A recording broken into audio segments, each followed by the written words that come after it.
Hello, hello, friends. We are here live on Thursday, April 6th, 2023 for the daily transmission.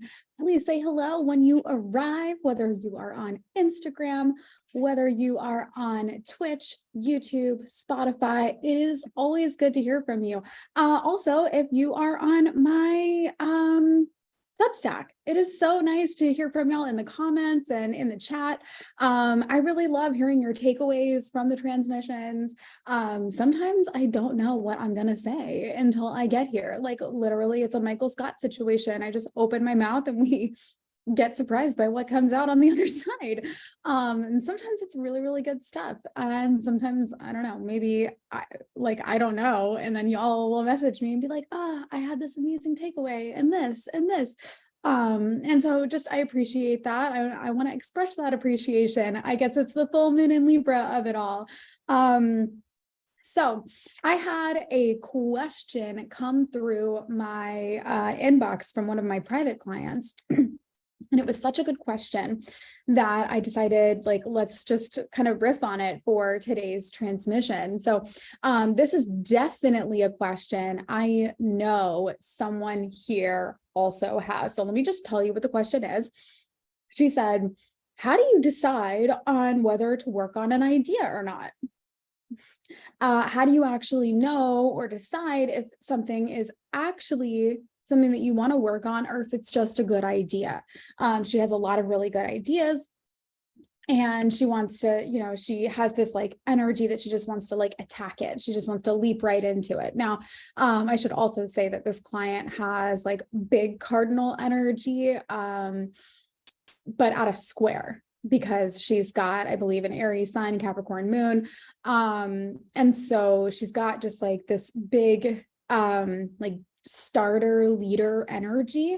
But usually, and this happens to all of us at some point or another, we run into a place where we're like, oh, I really didn't need to start on this thing, or like, oh, I was working on something else and then that didn't get finished because I started this idea, and then I just needed to throw that away.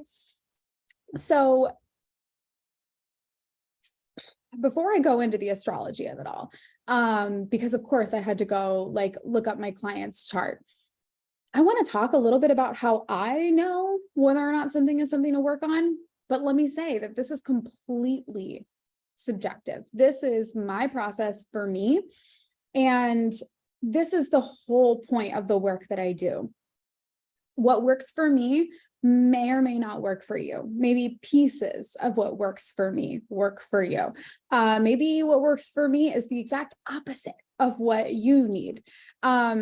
My job is to help you learn how to listen to yourself a little bit better, how to trust yourself a little bit more, and how to feel safer in your body, taking steps toward things that you've never done before, or things that you want to try, or whatever.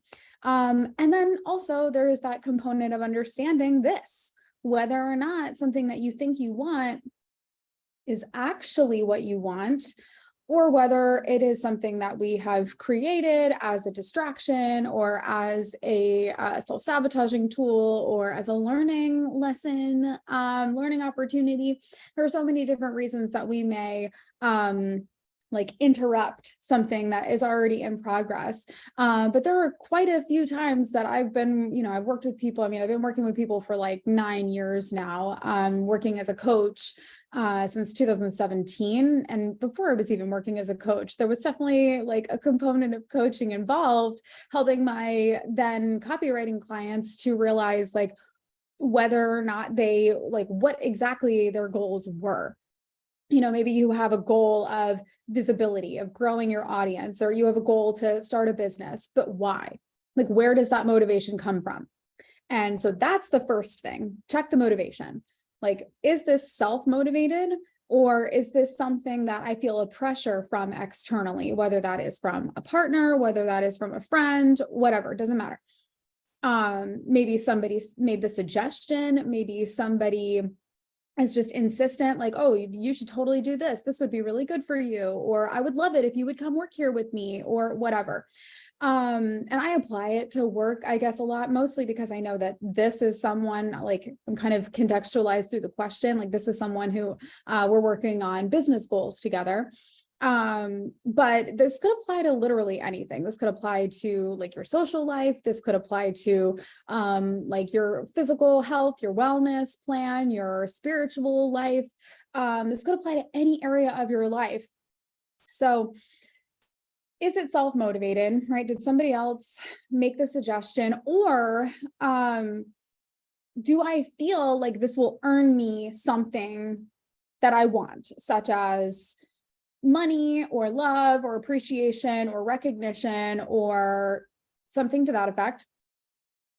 And is that the only way that I can have those things? Because if it's not the only way that I can have those things, and I want love, I want appreciation, I want money, and I don't actually want to work on the thing, it could be a way that I could get those things, but I could get it much easier. And my ego and my brain know that. And that's what is always happening. Like, your brain is a computer.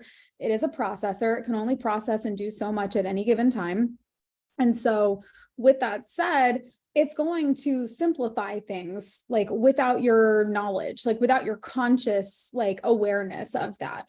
Like, it will simplify from A to B because there's so much information it's trying to process. And it's also doing a lot of like unconscious things constantly, like making sure your heart is beating and making sure your lungs are breathing and all kinds of stuff that you're not physically doing on your own.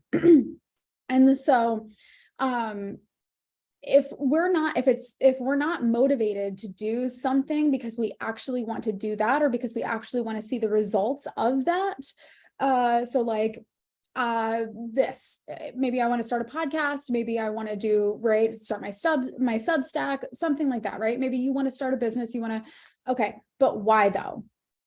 Is it because, like, I talk about this stuff, like, this is the stuff I talk about all the time. Like, this is the stuff that I talk about when I'm not here. This is my natural, like, this oozes out of me. I get lit up, like literally lit up by these conversations and by getting to talk about these kinds of things with you. And by the potential impact that it could make. Like, I started this transmission by like thanking you for sharing your takeaways with me, like letting me know what it is that has resonated with you or impacted you, or helped you to see things in a different way, or, you know, impacted you in some way positively. That's really important to me because that's why I do this. That I want to help other people to make life easier. Like, it does not have to be stress the way that they sell it to us. Like, there is no fucking badge at the end of your day for being the most stressed or being the most tired or having done the most things on a productivity like checklist. You know, if it's self-motivated, then great. If you want to do this and you want the results, then awesome. So that's the first thing. Is this self-motivated? Do I actually want to do this? What do I get out of it? And what is the greater impact? Those are the two things that I need to know for me to stay motivated towards something before there are any kind of results, before we come to some kind of fruition. I have to be able to know what's in it for me, because otherwise it's going to end up being like a self-sacrificing, martyry kind of situation. I could end up resenting what it is that I'm working on. I could end up feeling bitter, irritated, frustrated toward whatever it is that I'm working on. That's not good energy. We don't want that. What's the fucking point? There's enough to do anyway. Like, we should just not and say we did, right? So that is the second thing. Right? Is this self-motivated? Is this something that I really want to do? What's in it for me? And what's in it for like the big picture? Okay, so we've got both of those components. Yes, I know that this is something that I decided to do. Here's what I get out of it. Here's what the world gets out of it. So I've got those two things understood. Check, check. Okay, so if I have those things under like recognition, that's how I know if an idea is for me or not. Okay. Then I have to go and look at what it is that I'm doing right now. What kind of energy am I working with right now? What are my resources? Resources doesn't just mean money. It also means time. It means support. It means the whole thing. Okay. So if I have an idea that I want to work on, like my Substack, like my, podcast, whatever, then I have to evaluate that and against my current experience. Like, how urgent is it? Now, the person who asked me this question knows what it means to be like in touch with your like intuition and to know when it's like an urgent, like do this now versus like a wavering sort of feeling. And so I feel that very strongly. And I feel when I put less pressure on the idea and when I also take away the concept of time, right? Because time is not real. It is completely an illusion. And it's just the way that our like ego mind makes sense of change. And so I take time away from it because that is also sort of a pressure point around ideas is like, oh, like I need to get it done soon, or I need to get it done fast, or like I have to get it done before someone else does. Spoiler alert, someone else has. You're not the first. Like I can guarantee you, you're probably not inventing something. And so if you're not inventing something, then the idea has been done. And so it's not urgent. It's okay. You don't have to like be an originator of something for you to create something that is worthwhile. Okay. So if we take away the concept of time, it takes away the urgency around it. It takes away the like emotional charge around it. And then you can evaluate it a little bit more objectively, right? How quickly can I get this done? There's so many variables that come into question when we're like, this is a very broad sort of question, the way it was phrased. But I think that you can see sort of where I'm going with this. There are a lot of times where I get a great idea and I know it's a great idea, but I don't have the energy, resources, capital, whatever, to like knowledge. Like I don't have, like, there are things I don't have. Like and I guess the bottom line, like the big question, just like here's like TLDR, would this be a challenge or would it be hard right now? Would this thing be a challenge or would it be hard? Okay. I could theoretically pull together a retreat. I could create programming and, the sales page, and I could probably sell it and host it and everything. Could I buy a house, like a big ass house or a piece of property to build my own with all of the things that I want to be there for the like getaway detox retreat house that I want? When I say detox, it's like a tech detox. No, I don't have nope. Not ready for that yet. And so that's sort of what I mean. Like, would it be a challenge? It would be a challenge. I've never hosted a retreat before. So it would be like something new I would have to figure out. I would have to, probably talk to some people, pull some things together, but I could theoretically, I could figure that out. That would not be hard. That would be a challenge. It would not be hard. Hard would be trying to figure out how to get the capital, get a full-time staff, get all of the permits and licenses and everything that I would need to have a piece of property to be able to have this like a full-time establishment. Because that's like end game. That's like my bigger goal that I want, but that's not something I can do right now. Okay. And so we work backwards, right? Like, well, what is the first reasonable step that I could take to get there? And that's where we would begin, right? Sometimes I have great ideas and I'll sit, right? I'll maybe like be waiting for, I'm like, okay, well, this would be hard, not challenging right now. So I'm going to wait for the signals or the information or the connection. Like I'm opening my mind up to the possibility of this being a thing.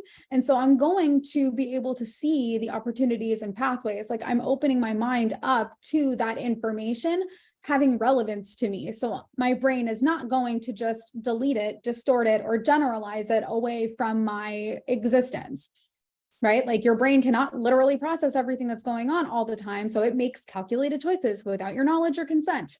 It literally just decides, this is important. This is not important right now. This is important. That is not important right now. I'm not going to process this. I'm not going to even perceive this. Okay.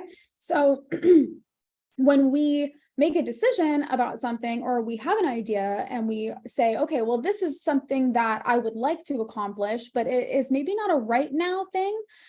Your brain is turning on to like open up the signal to look for the resources, the person, the people, the staff, the conversation, the networking opportunity, the whatever, okay, the Shark Tank experience so that you can get funding, okay? All of that, your brain will see it and be like, oh, cool. That's like, the game is loading, right? The new level is starting. So if those signals don't start to come up, or if the idea starts to like fade away into the background, or you just start to like lose essence or energy for it, that's how you know it was not for you. Because if you could live without it, it's sort of the same thing I say to my 7-year-old. And I know it sounds like really simplistic, but it is kind of simpler than we make it seem. Will I care about this in a year? Will I care about this in 5 years? Will this still be relevant to me? And that's not to say that every project that we take on has to like go the distance or be part of that.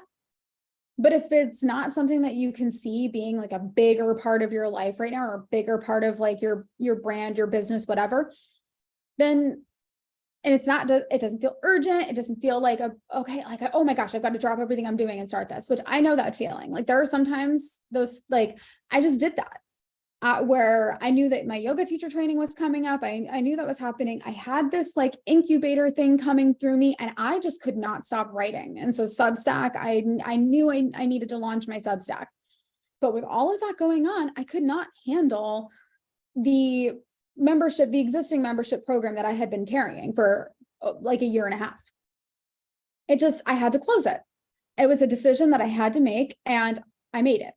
And, it's less about thinking about the pros and cons and more about thinking about like you're like being a little bit selfish in the way that you think about it.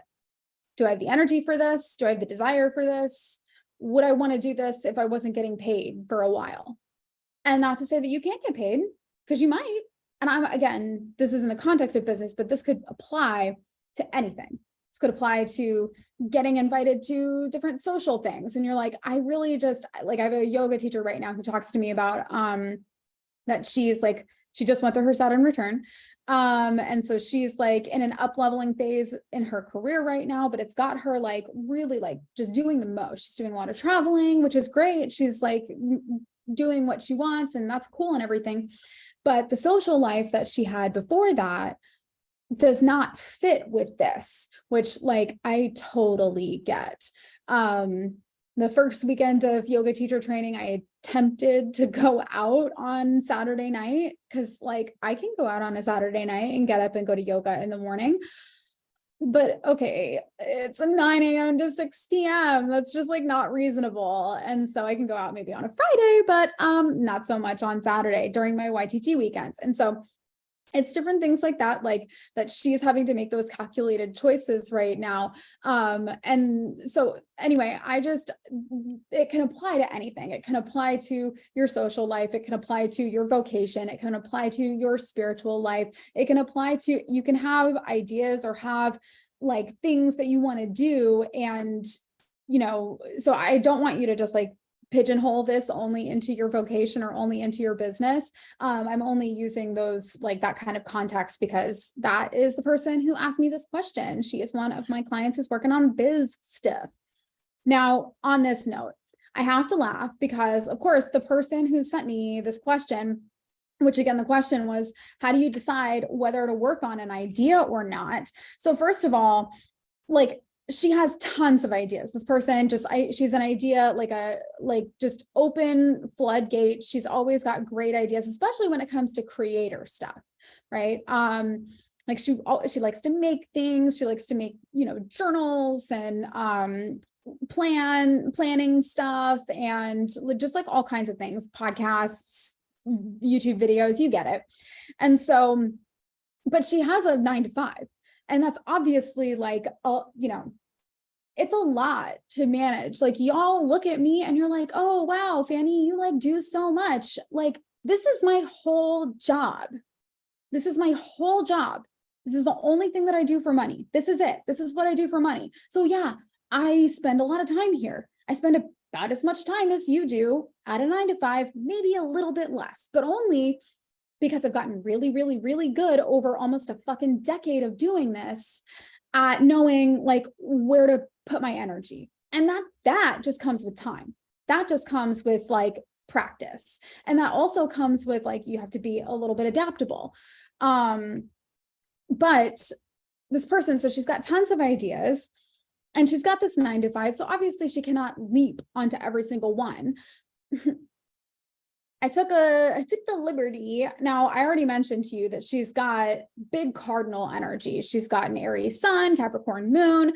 And so she's got this very leadership, let's just go, plan, attack, kind of energy, which of course explains why she would want to work with someone like me.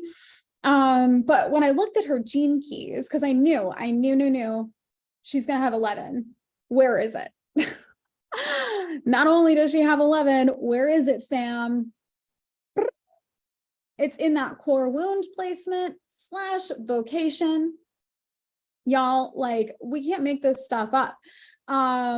So gene key 11, this is the way of idealism. It moves from obscurity to light. And this is all about, so in the system that must not be named, this is called the gate of ideas. Okay. And so when we're talking about the 11th gene key, this is moving from obscurity. Obscurity means we can't figure something out. We can't see it. It promises us riches. It promises us the light if we do such and such. It feeds our vanity, right? When we are in the shadow of this, how do we know if something is false or genuine? That's literally the question.